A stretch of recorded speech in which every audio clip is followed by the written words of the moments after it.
Today, his company has over 500 employees located at 11 sites across the United States and Canada, and has annual revenues of over $125 million. Mr. Highsmith will share with us some of the key entrepreneurial ingredients that drove his founding of not only the largest minority-owned business in the state of Connecticut, but also of the largest paperboard packaging printing companies in North America. Yes. This company produces paperboard packaging for some of the world's most recognized consumer brands, including Colgate and Crest toothpaste, Tide and Gain laundry detergent, Ziploc, Swiffer, and Glade home care products, in addition to Miller and Pepsi beverages products. Amen. I know y'all got jump a little bit low sometimes.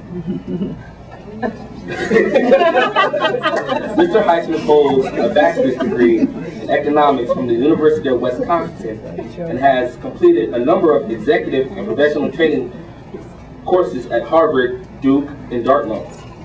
His company was selected by the MBDA of the United States Department of Commerce as its 2005 National Manufacturer of the Year. Procter & Gamble, Colgate, Palmolive, and S.C. Johnson have also selected him to Black Enterprise Magazine, the 100 for more than a decade, distinguishing it as one of the largest minority-owned businesses in the country. Please welcome Mr. Highsmith.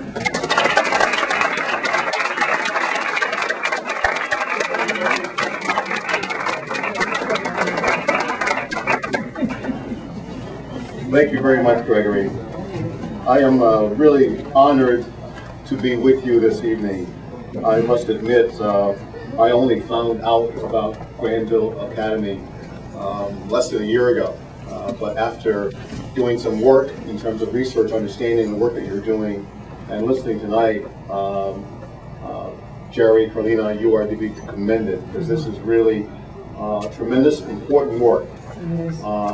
Important work because of being an economics major, I follow lots of statistics that the U.S. Department of Commerce publishes, that the Federal Reserve Board publishes.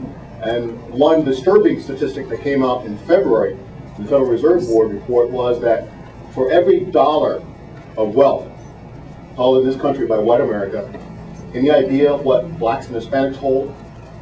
17 cents. And the only way that that gap is going to be closed is going to be through home ownership and business development, business ownership. So this is tremendously important work, and kids, take advantage of this opportunity to gain the skills you're going to need to form your own businesses in the future. So we're going to thank you for being here. I also thank my friends at Citizen Bank for your sponsorship of this fine organization, also Empowered New Haven, and all of the volunteers and parents. Like I said before, this is tremendously important work, and stay at it. Now that I know about you, I will become more actively involved in helping to support you. Let's go.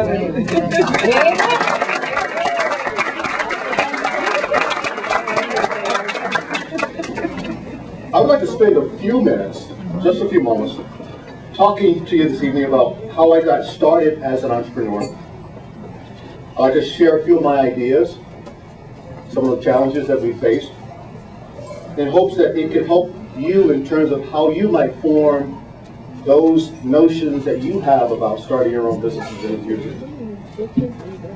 I'd like to remind you that you are limited only by your own imagination.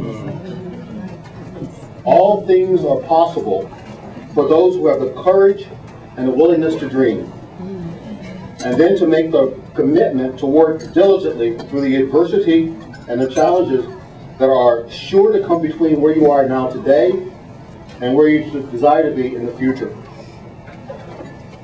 First, you should know that I came from very humble beginnings. I understand what it's like to be poor. I understand what it's like to hunger for those things that other kids had access to that my parents could not afford. I remember all too well the hopes and dreams that I had as a youngster for a better life for myself and my family. But sometimes I give speeches and talk to youngsters, and they say, "Oh yeah, easy for you to say, Mr. Highsmith. Look at you, you've already establish yourself as a successful businessman. You know, they're partly right. Some things are easy to say now, but it's easy only because I've had the benefit of almost 25 years as an entrepreneur. But that certainly wasn't true when I was your age. And certainly my trip here tonight has not been a downhill journey with the wind at my back. Quite the contrary. It has been an uphill battle most of the way with a stiff headwind. But I'm not alone. Each of us faces a unique set of challenges in our lives as we attempt to attain some level of success. I was not born into a family of privilege. During summer vacations as a teenager here in New Haven, I worked at Winchester Repeating Arms down the street, washing gun parts for $3 an hour. I drove forklift trucks, hauling giant concrete pipes at a Leonard Pipe Company in Hamden, Connecticut. One summer I even mowed lawns at Yellow Haven Hospital to earn money for college. The one thing I did, though, was never give up on my dreams of being successful.